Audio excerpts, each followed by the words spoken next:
Welcome to my channel, fellow aqua composers. I'm Nicole, and today we are going to do this bokeh effect leaves, autumn leaves in these wonderful, pretty colors.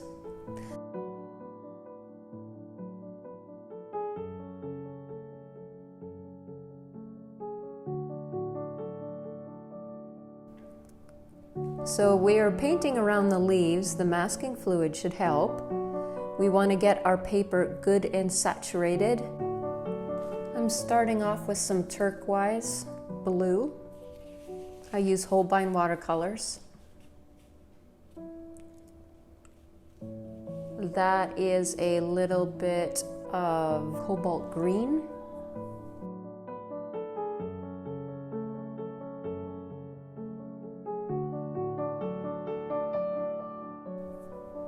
And then I am using some yellow ochre and burnt sienna.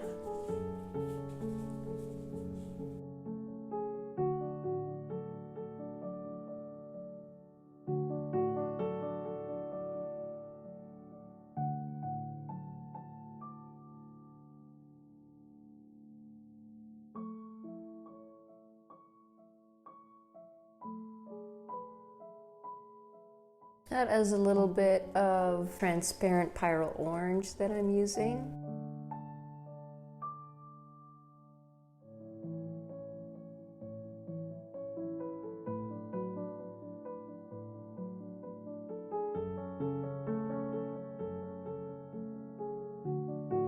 Burnt sienna, I'm trying to darken that area there behind the leaf. Notice that I'm trying to kind of mimic the bokeh by kind of painting some shapes in half circles. S shapes and C shapes make really nice compositions. It makes the eye travel around a lot.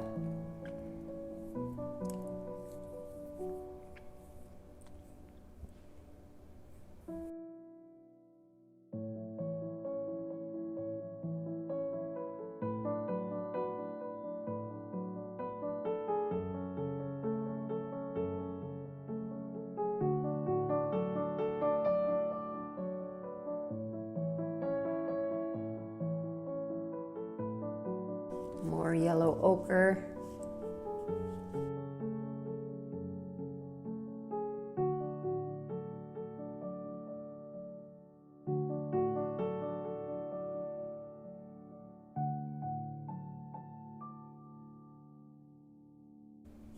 A little bit of Van Dyke brown.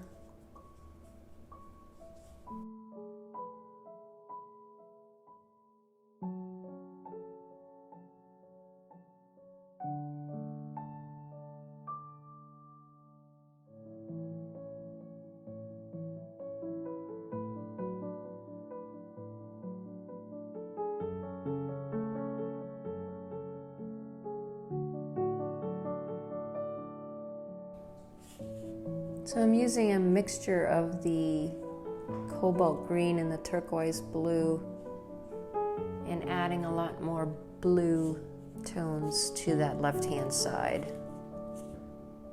That's what really attracted me to this reference photo is the contrasting colors of the turquoise blues against the oranges and reds.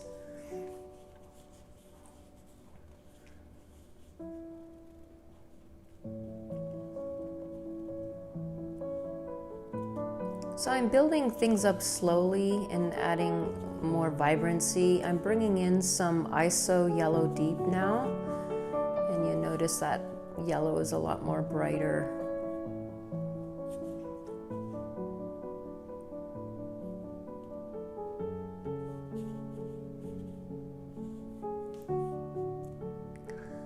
So I really like Escoda brushes and the Black Silver series brushes by Princeton. Those are my go-to brushes. The Escodas definitely have more of a snap than the silver brush. The silver brush is a mixture of squirrel and synthetic hair. So it holds more water and it's a lot softer.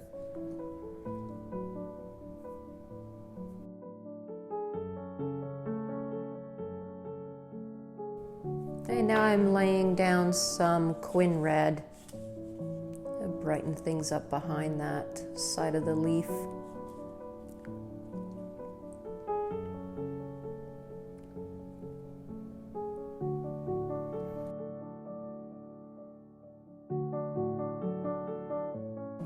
So I'm concerned about that part of the paper drying, so I'm just going to go over it with some clean water. So I'm working my way around.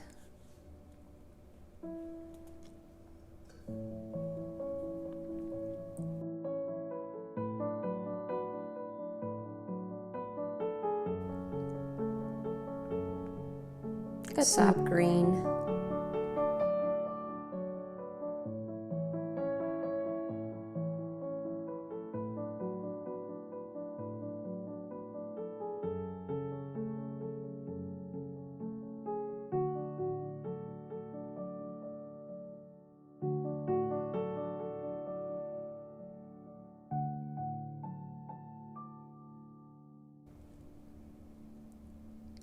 This is Quin Red.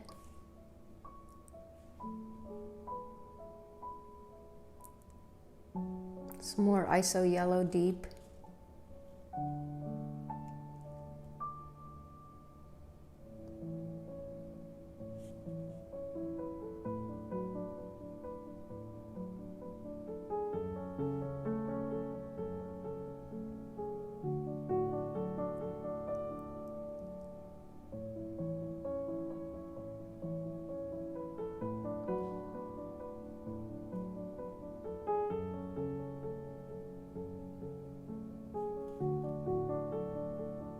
So sometimes I don't even rinse out my brush. As you see, I picked up some red, but mixing in with the yellow that was already on the paper. I really like how the colors, just putting them straight on the paper and letting them blend together that way. I mix colors in the palette, but I'd rather, and most of the time, let things mingle and do their magic on the paper. Now my paper's quite saturated. As you see in the middle, I am actually letting the brush soak up the excess water because I don't want it making this weird kind of mark as it dries, because there's just so much water pigment laying there in that one section.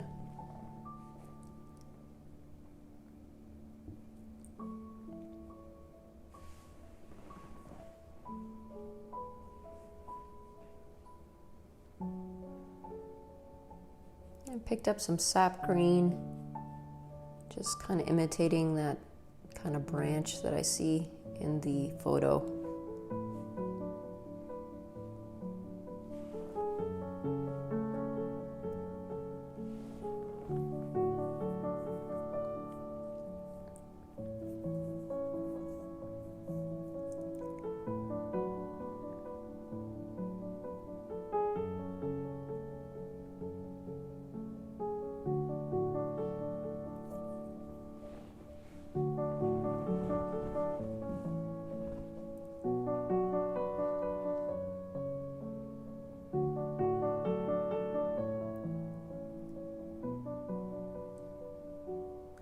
So got to be careful adding more color to that left-hand side.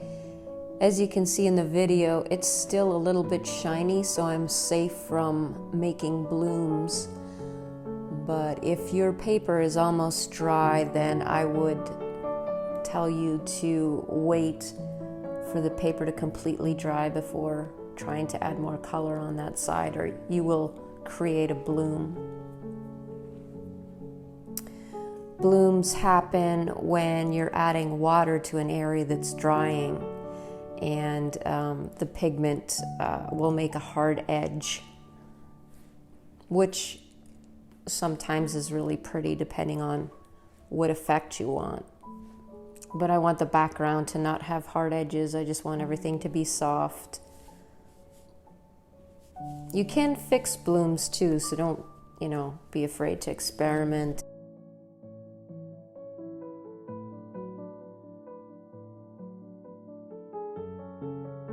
And any round object that you have that could act like a stencil. This just happens to be an old stencil that I had from scrapbooking.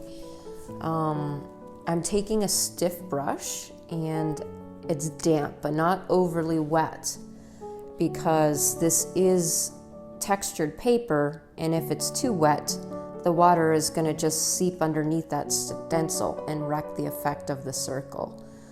So again, my brush is damp and I'm giving it a good scrub. Depending on what kind of paper you have, it might not hold up to good scrubbing, but this is Arches I'm using, and it does hold up well. You're just lightly scrubbing the top layer and getting that very soft effect.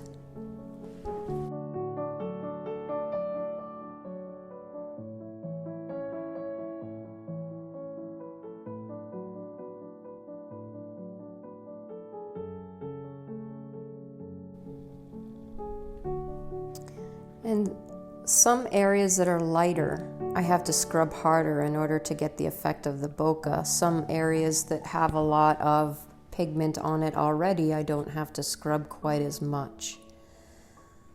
I've even taken the circles and laid them on top of one another to get two different layer effects on top of each other,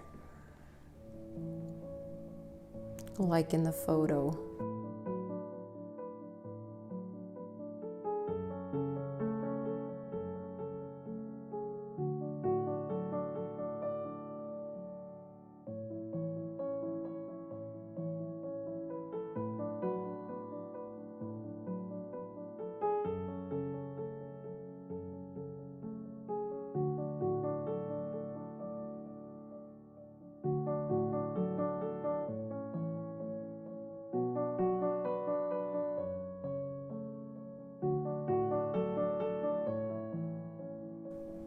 Now that the background is done, I'm starting on the leaf.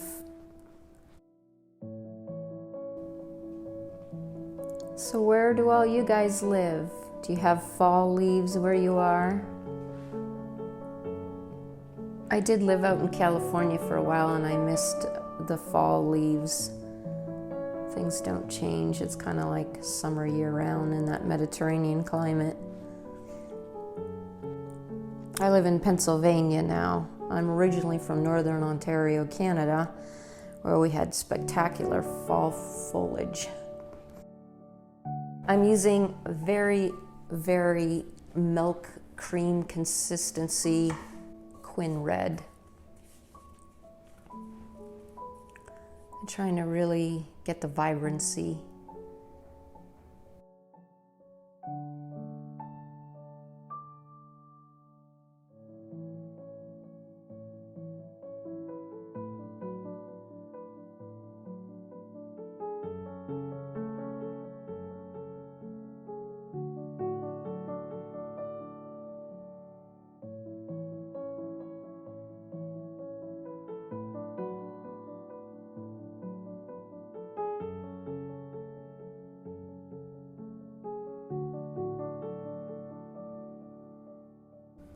I'm using a little Van Dyke brown to get the veins and the shadows in this leaf.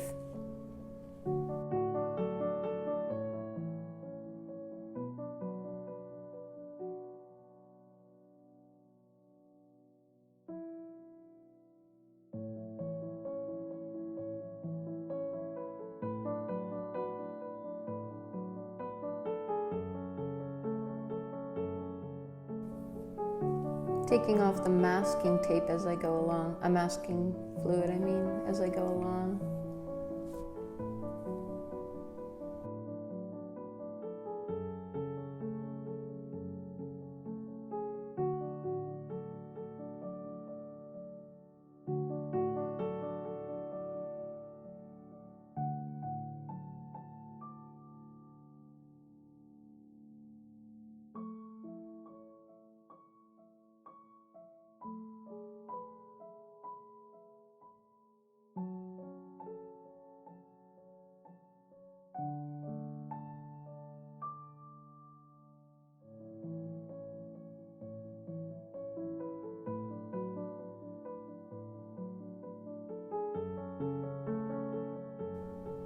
I'm adding a very thick mixture of Van Dyke brown to the tips.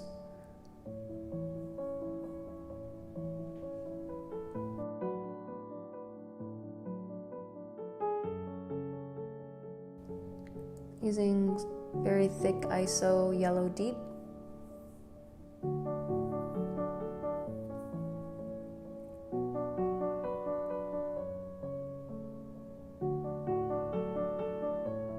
There's almost a halo of a yellow undertone, that's why I started that way.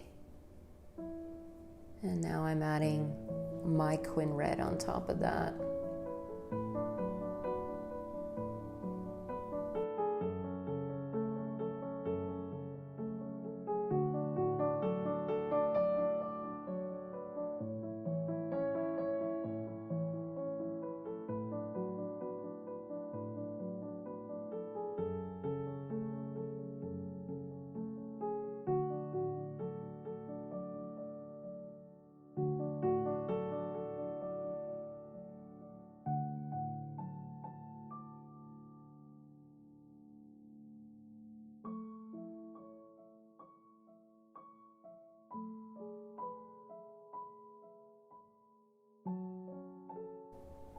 Mixture of the yellow and Quin Red.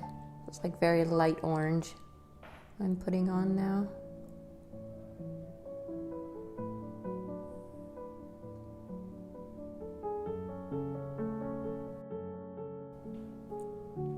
More saturated ISO yellow deep on top.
One of the fun things about painting in watercolor is that you have to approach your subject like it's a puzzle.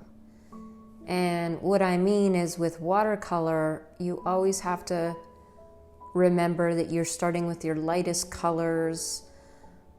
So where you are going to leave areas open that's going to show through the light more.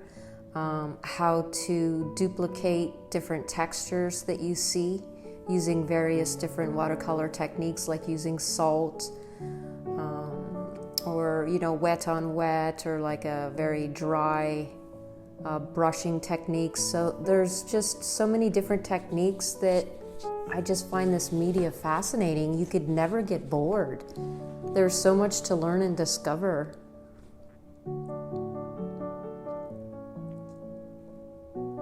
And sometimes when you're painting, the technique you thought that was going to work out, might not work out. It might not be working out as you paint. And then you have to stand back and look at it in a new light and think, okay, well, this isn't working. What else can I do to try different that's going to mimic what I'm seeing or mimic what you have as a desired effect.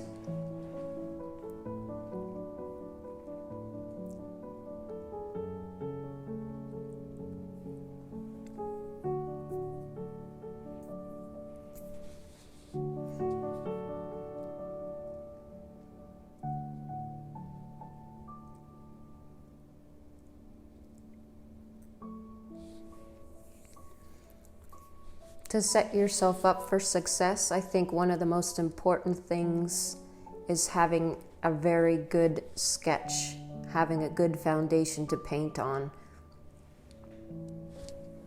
So whether you want to trace the reference photo to get the shape of the leaves or just draw it on yourself. You know, you could lightly sketch in the areas that are going to be in the shadows where your veins are.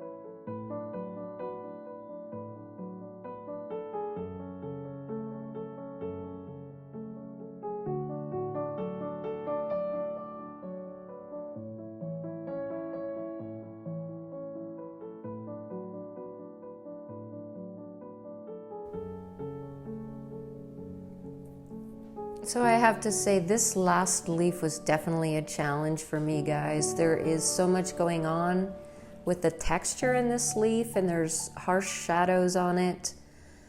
The very faint veins, I really stumbled upon maybe using, you know, a very fine detailed masking pen, but I hate them. They clog up easy, and they almost provide too much of a contrast, and then you have to go over it with more layers. And so right from the beginning, I decided, you know what, I'm just going to use a gel pen for those white fine lines that you see on the leaf in the end.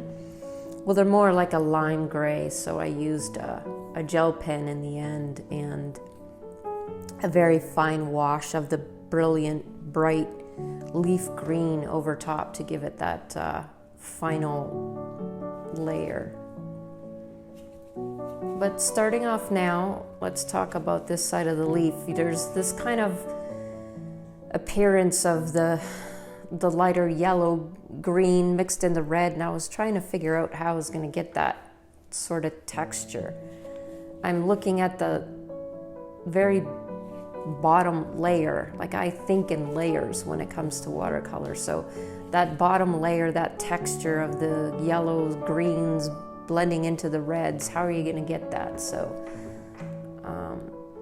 you know, you just have to try different things until I was happy with it. I played with this leaf a really long time, I do have to say.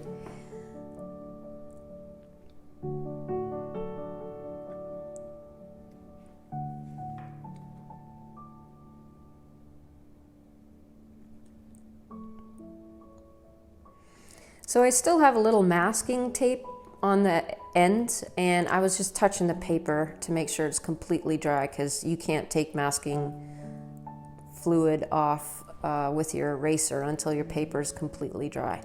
But at this point it was, and so I'm finishing off with the masking fluid removal.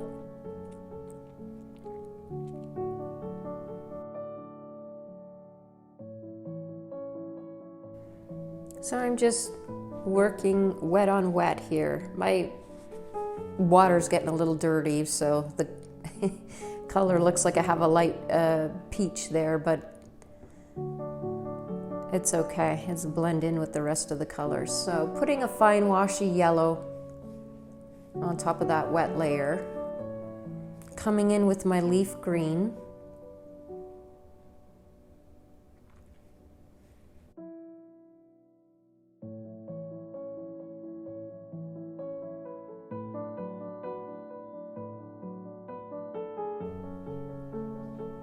I have many layers on this foreground leaf. This is our first layer. Okay, wetting that other side of the leaf,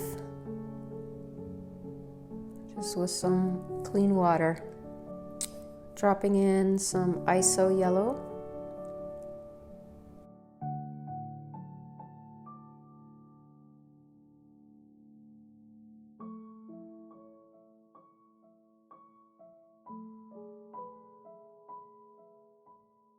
Dividing the leaf where the tip is more red, I'm adding my main veins. Sort of like I'm making myself a map of the areas I'm working within.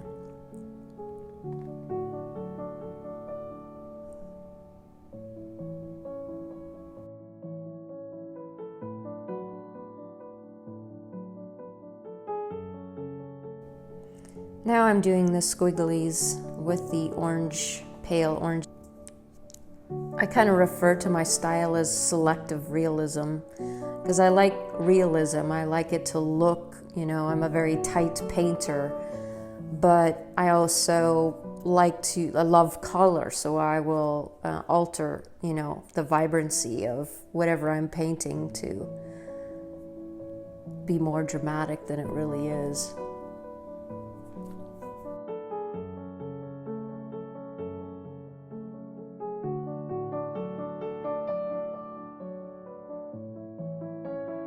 So I'm using the tip of my brush and basically using it like I'm drawing, and I'm trying to get those ragged edges of the leaf to define the leaf so it pops out from the background more.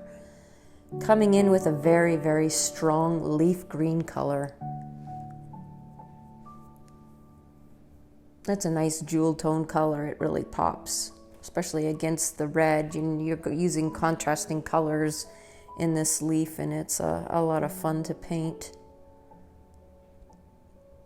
Going over my main vein there again.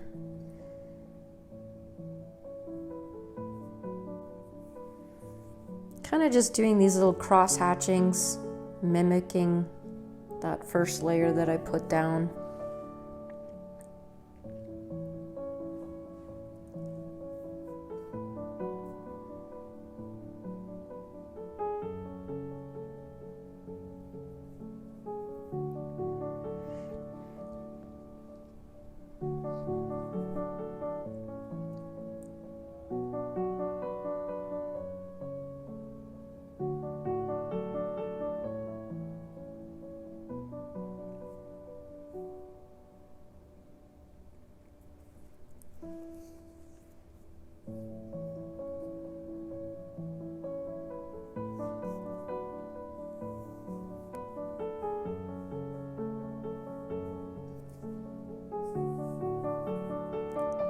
Working on that outer leaf and putting a second layer on that, using the same technique that I've been using with drawing on little squiggly lines, trying to imitate that texture.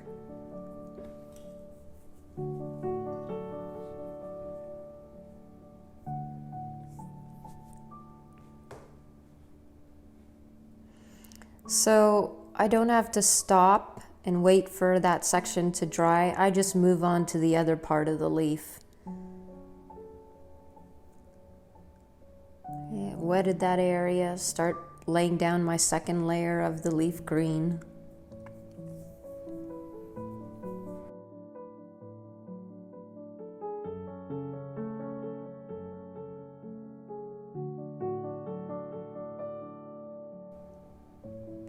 Using the same colors that we've been working with, picking up a little bit of the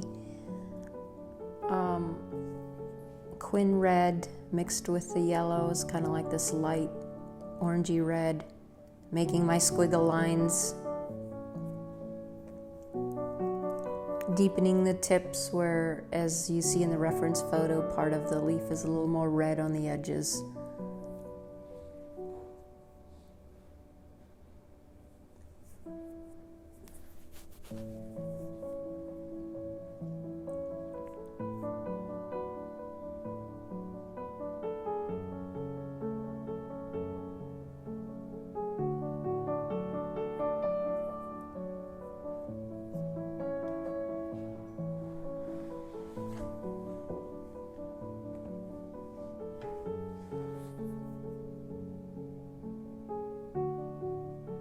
Now that it's dry,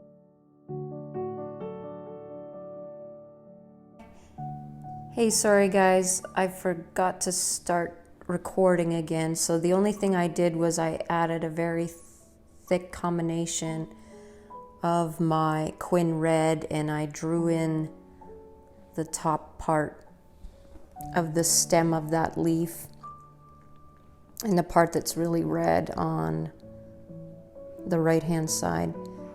Working on those jagged tips, trying to get that to come forward so that it's more in the foreground. Putting shadows behind that leaf.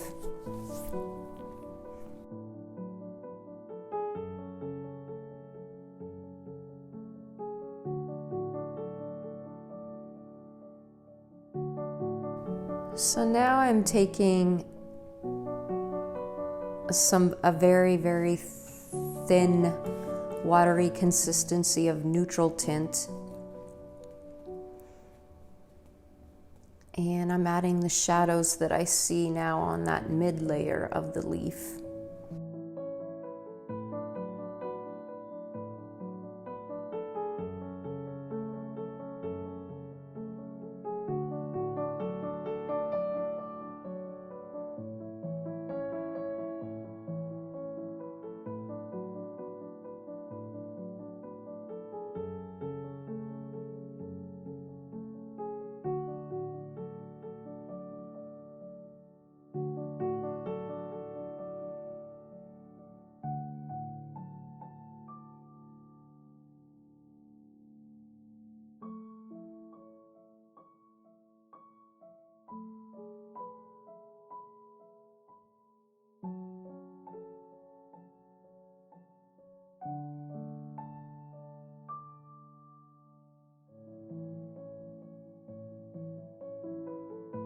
I'm adding in more layers of Quin Red here for the vibrancy.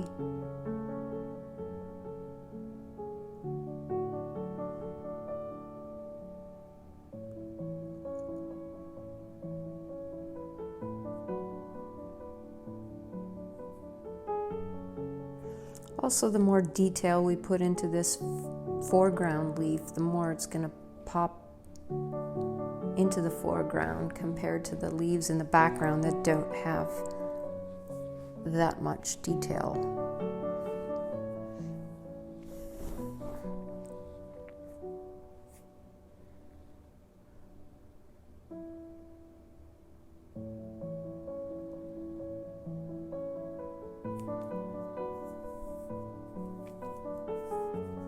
Making that texture marks over again so it pops up more. Sometimes I'll do things shyly, meaning I'll do it so light just to get the idea of it, to see if is this technique actually going to work. And when I saw that I liked it, I was like, okay, I'm going to go over this again with it really standing out more. So I just added a very thin layer of watered down neutral tint for the shadow. Now it's looking a lot more three-dimensional now that I'm adding in the shadows. Defining that main vein, making that pop forward more. I'm using Opera Pink and the Quin Red mixed together.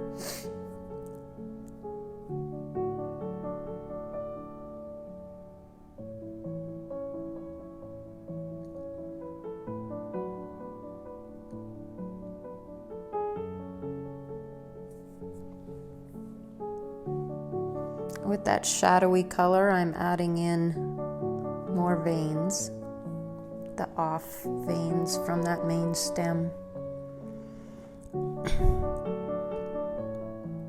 My watery leaf green and neutral tint,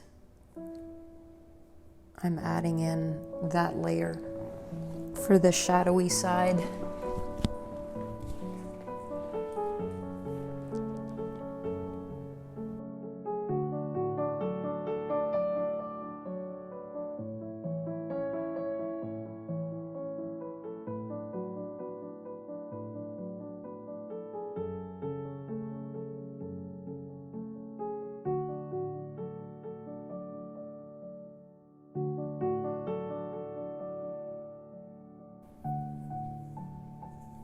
Working more of the red into the tips of the leaf, defining the edges.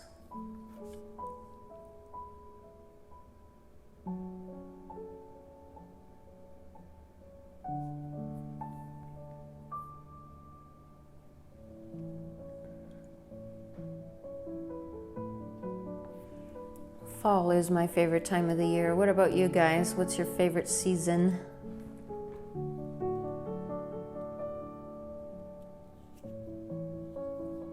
This is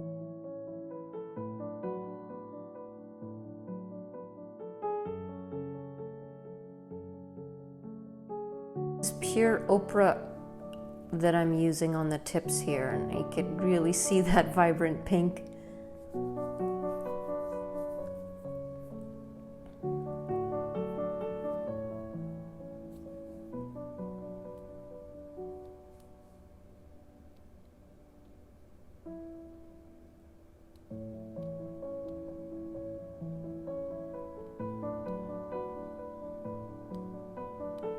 Doing that, it's like, bam, I am in the foreground.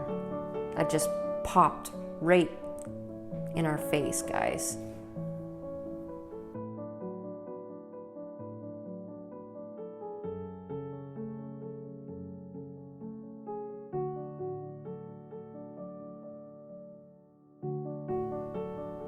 Fairy dust moment. Need some fairy dust sprinkled.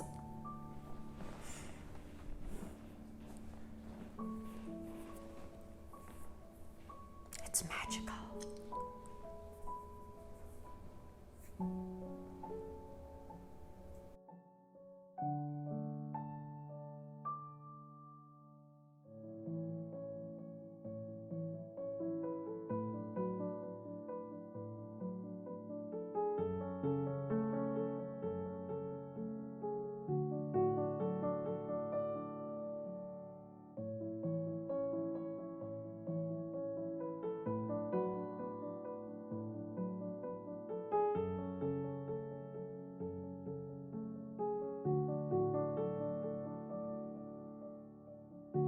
So using the gel pen, I'm trying to just very, very lightly draw in all those very tiny fine lines that you see in the reference photo.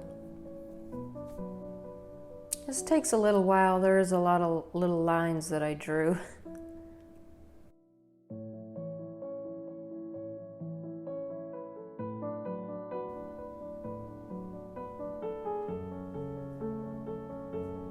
As far as what kind of gel pen I used, honestly, I just looked up gel pens on Amazon and found like a pack of 3. I can't really recall what kind they are. I do have to say, with the texture of the watercolor and going over top of watercolor paint, even though my paper is completely dry, by the way, you want to wait for your paper to be completely dry before you add the gel pen on top. I had to kind of go over the same line a few times in order for it to work. So if anybody out there that works with multimedia on one project knows of any brands that are really good to work with watercolor, please let us know in the comments below. That'd be great, because I would love to try one where I didn't have to work so hard at getting that texture.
So notice just adding this very faint lines, like I'm using a very small detail brush, and just kind of tracing the edges of this leaf has made it pop forward more into the foreground.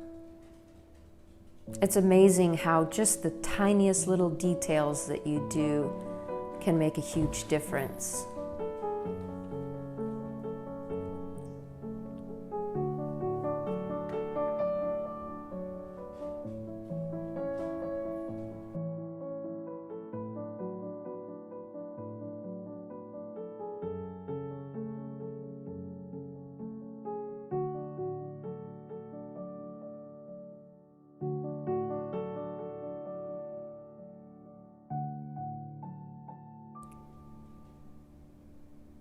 Another little leaf in the foreground, just adding some details on that second leaf.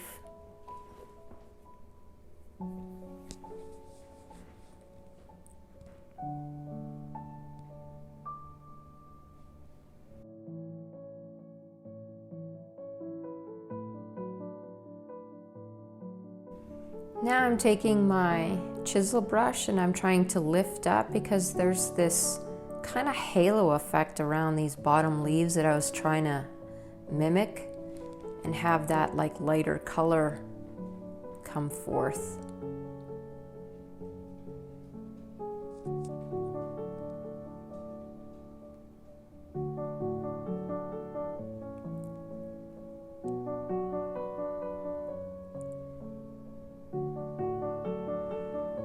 Towards the end of a painting, it's all about trying to adjust your contrasts and putting in your highlights, and that's what I'm working on right now.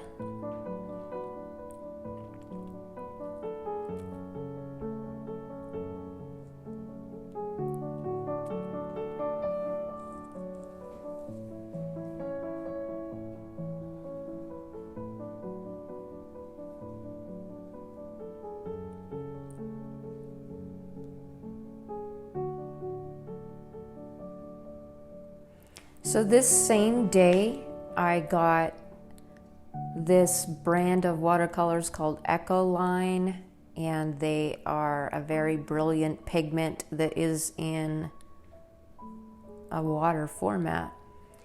So I just put a couple of drops of this orange to get the last layer of vibrancy on my painting here.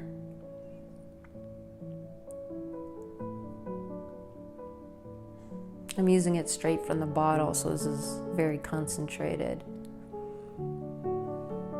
If you don't have this, I would suggest just using a very thick consistency, you know, you like your cream consistency, vibrant colors that we have been using.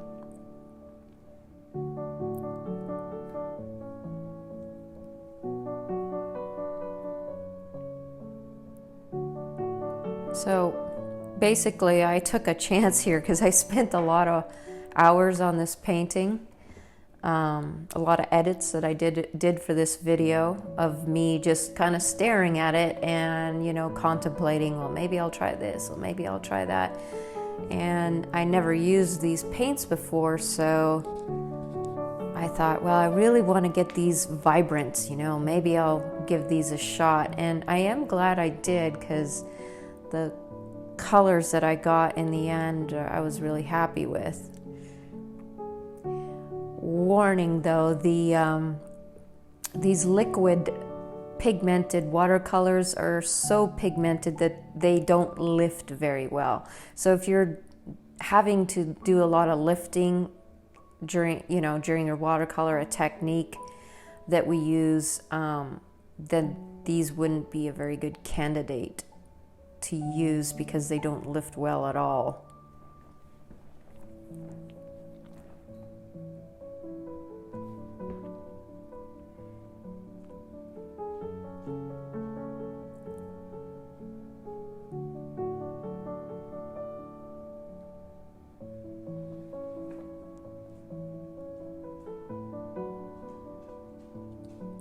So I decided to use the yellow for those edges of that leaf that are a really light color, and used yellow around the edges to see if I could mimic that.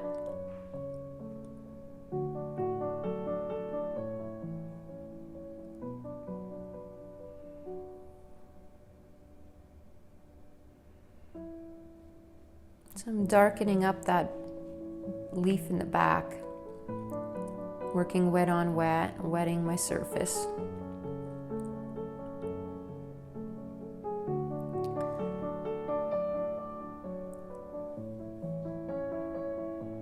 It has some orange, liquid orange that I'm using.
I'm going in with my Quin Red and adding the blotches and the blemishes that I see in the reference photo.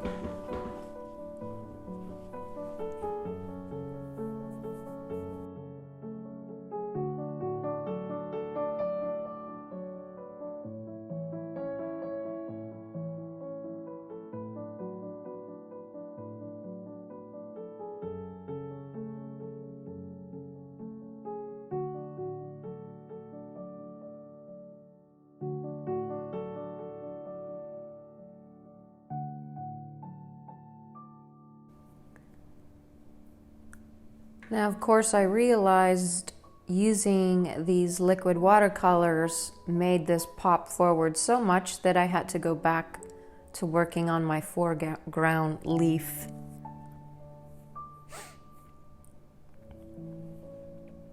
And again, you guys are gonna hate me, but towards the end of the video, I think for my last layer on this leaf, I forgot to press record. So the very final layer where I added a lot more of the leaf green and darkened my shadows, I don't have on video. But it's the same process. I just went through and I darkened everything up so that it would pop in the foreground more.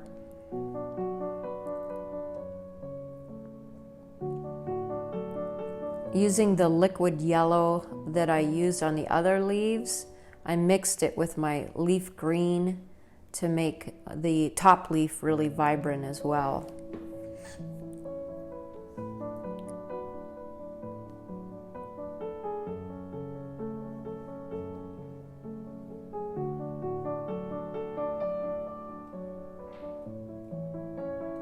Trying to get those edges to pop forward more. Adding more layers, it's just kind of like drawing the edges of my leaf.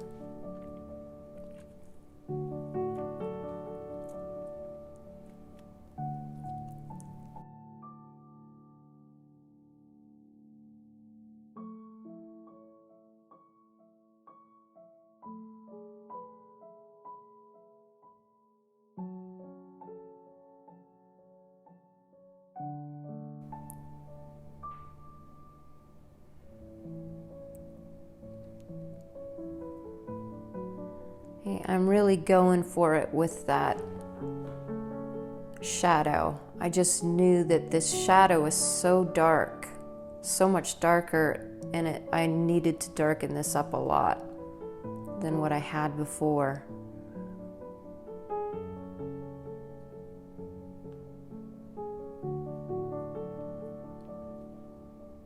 This makes it look so much more three-dimensional as well.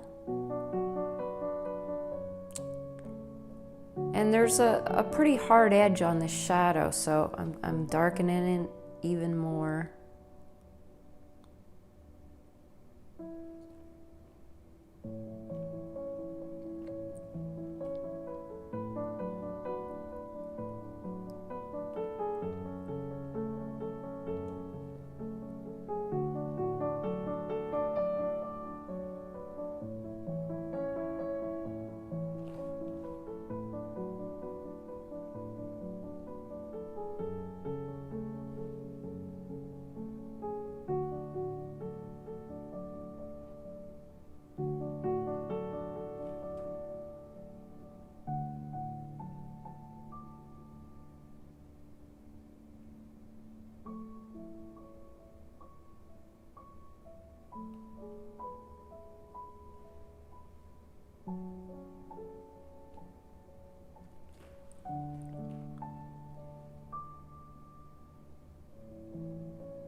So on the final layer of this leaf,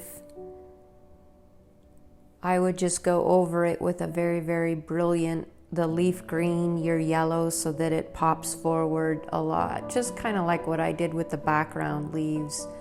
I put another layer of ochre on the tips of this leaf, and it really made it come forward into the foreground.